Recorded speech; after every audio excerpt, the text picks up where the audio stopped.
I, 25 female, recently married my husband, 32, after dating him for 5 years. My husband has a 13-year-old daughter, who he has full custody of, since his ex is not in the picture. We all live together, along with my boxer, who I've had for 6 years, since he was a puppy, which means I've had my boxer for longer than I've known my husband or my stepdaughter for. My stepdaughter has made her disdain for my dog very apparent. Me and my husband have had in-depth conversations with her about her issues with my dog. I want to make it very clear, my dog is very well trained and has no behavioral issues whatsoever.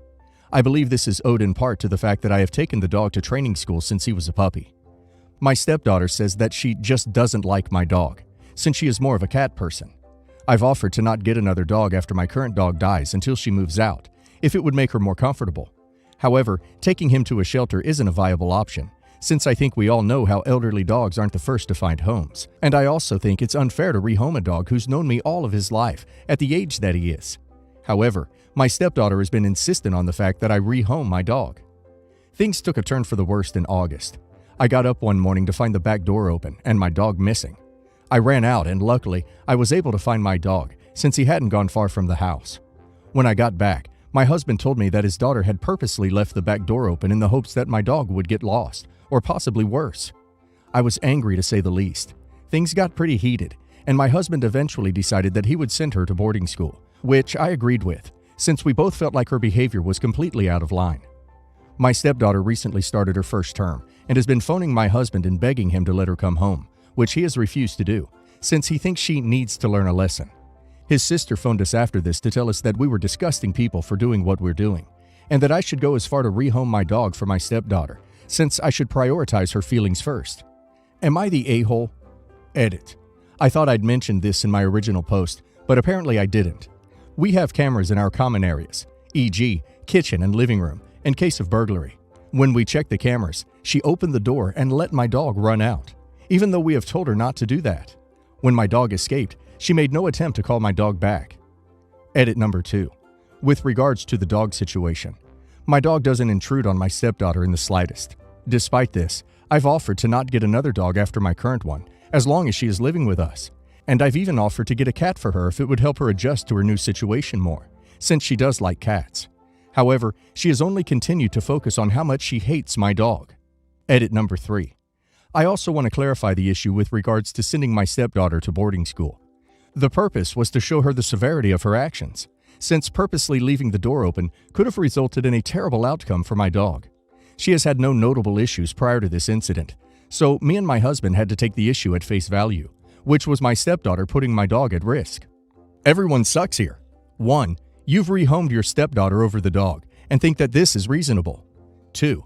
Your husband rehomed his daughter because she is acting out, which is likely because she's having to adjust to having a stepmother, a dog. All the issues with her mother's own abandonment probably resurfaced, and she's 13 all in one. Forget trying to be a parent. Off she goes. 3. Your stepdaughter is behaving terribly for whatever reason and was cruel to the dog. No one asked her to interact with the dog. You're the a-hole, though for my money, your husband is the worst of the lot. He didn't feel like parenting his child, so he just sent her to boarding school. Done and dusted. Did it even occur to anyone that this girl is struggling with the big changes in her life, and the dog is an easy scapegoat? No, not the a-hole. The daughter is a sentient person capable of making decisions. She is making very poor ones and experiencing the consequences of those actions. She is temporarily away from home as part of being taught a lesson on how to behave like a civilized human being. The dog has done nothing wrong. Rehoming the dog would be bad. All the daughter needs to do is behave in a half-decent manner. She's not being asked to care for the dog. She's not being asked to like the dog. She is simply being asked not to torment, or worse, the dog. The daughter is the a-hole, and hopefully learning that cruelty is not okay now prevents worse behavior in the future. I, 56 male, am getting married to my lovely girlfriend, 54 female, next year. My previous wife died 2 years ago in January 2021 from health issues. We had a daughter, 23 female. My daughter and late wife were incredibly close, and it hit my daughter very hard. Me and my late wife knew it was going to happen soon, so I have had time to grieve, and when she actually died, I wasn't as affected by it. My late wife asked that I don't stay alone forever and find someone, so I did. I began dating my current fiancé a few months after my late wife passed. My daughter has always had an issue with us being together. At first, I understood, but now I am just fed up. She asked when I first began dating her to never try to force a relationship between the two, and I agreed, hoping she'd come around. But it's been a year and a half, and there is still no progress.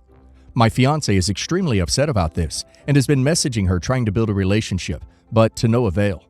My daughter and I got into a big fight about it, and I've cut her off financially. She has a job, so she's not helpless, until she will sit and talk with my fiancé. I told my daughter that she's either going to be a bridesmaid for my fiancé in the wedding, or she isn't invited at all. Unto today, my daughter called me crying and begging to not come to Christmas today. It's my fiancé's family's Christmas, and they will all be there. Everyone I need her to meet before the wedding. My fiancé had messaged my daughter last week about it and asked her to come and told her she'd be meeting her future step-siblings. My daughter, no surprise, was less than thrilled. I told her she has to come no matter what. She said that she doesn't feel comfortable driving in the snowy conditions, and I told her she'll be fine and to leave a little early. She hung up on me and hasn't texted or said she was leaving, and the Christmas begins in an hour. I don't feel good about her being upset before coming, but it's been long enough. She needs to meet these people before I marry my fiancé. So, am I the a-hole? Dude, it's almost the 2-year anniversary of her mom's death, and you want her to play happy families with the woman you replaced her mom with after a couple months. Yeah, you're the a-hole. Such an a-hole. I'm glad you've moved on, but it sounds like your daughter is still grieving, and you are shoving this woman down her throat and cutting her off because she just won't move on your timeline. Gross. You're the a-hole. Your daughter is not a child. She is a grown woman who can decide for herself if she's ready to accept your girlfriend, fiancé into her life. You don't get to dictate how long is long enough to grieve the death of her mother. Wait, you started dating the other lady a few months after your late wife died? Months? And you seriously have the nerve to be fed up? And making your daughter a bridesmaid?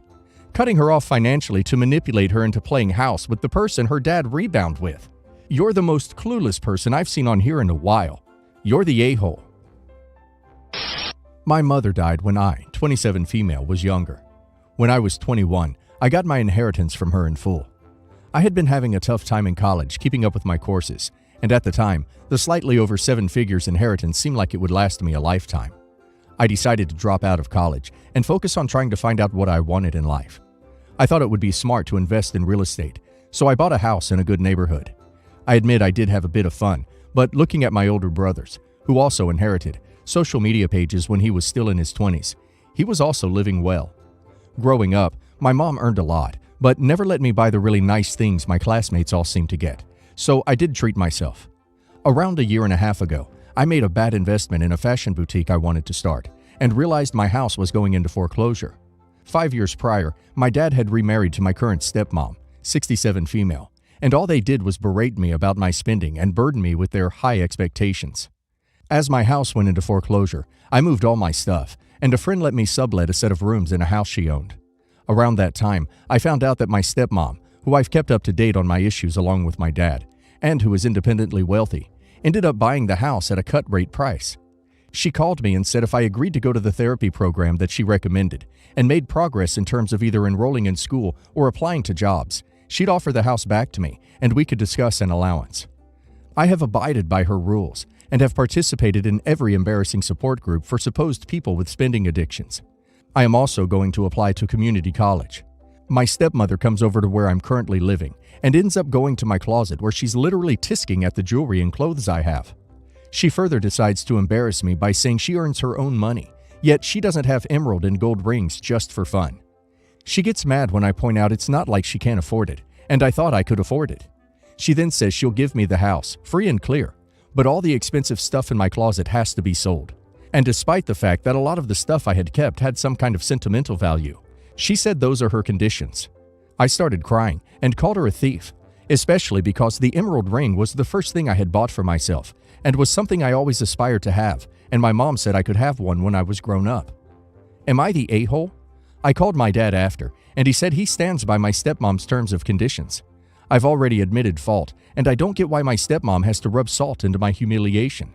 You're the a-hole. You were handed a huge sum of money before you were mature enough to handle it.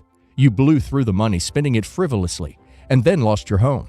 Your stepmom, who was wealthy and understood what having money like that can do to a person, purchased the home and has stepped in as a safety net and is giving you a second chance to get your life on track and not lose everything. It's time to grow up. If there are a few pieces of jewelry that are sentimental, negotiate to keep them, but get rid of the majority and do your best to make the necessary changes in your life so that you can actually be successful going forward. Your current lifestyle is going to lead to a major crash and burn. You're the a-hole. Your stepmom is doing a lot for you. She is offering you a house, giving you an allowance, and trying to help you as much as possible, and you are throwing insults in her face.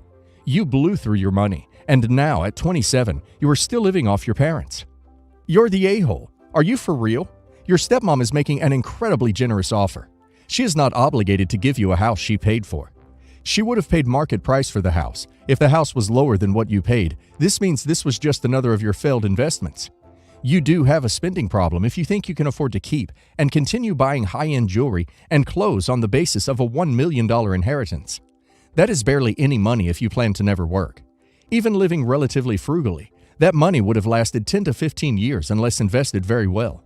You don't seem to have a concept of money or what it means to be an adult. If you don't want to work hard and meet high expectations, then fine, it's your decision. But that comes with a lifestyle downgrade, not emeralds and Gucci. Your stepmom is being kind to you and trying to help. Her tough approach involves giving you a house and an allowance after you've shown you can't be trusted with money, and you call her a thief? You are going to end up in a bad situation if you don't do a 180 in attitude and actions. Do not expect a standing ovation for doing basic things like enrolling in community college or getting a basic job. This is going to sound like a dumb question, but it just really grinds my gears. My brother is about to turn 30. He works a pretty laissez-faire job, and I think he is making around $3,000 a month after taxes. Other than him paying $125 a month in health insurance and $300 to $400 a month for food, cell phone, and miscellaneous other stuff, he is paying my mother $1,000 in rent to live in this condo. For background, we grew up in a very high cost of living area, and I decided that I was going to move out first chance I got because I wanted to be a homeowner and not live in a tiny room in a condo with my girlfriend. Before I moved out, me, my brother, and my girlfriend all lived in this condo that my mom bought with inherited money. The rental estimate was about $2,200 when I was living there, and it's since gone up to around $2,400, not accounting for HOA, which is $450 a month, and utilities, which are around $200 a month.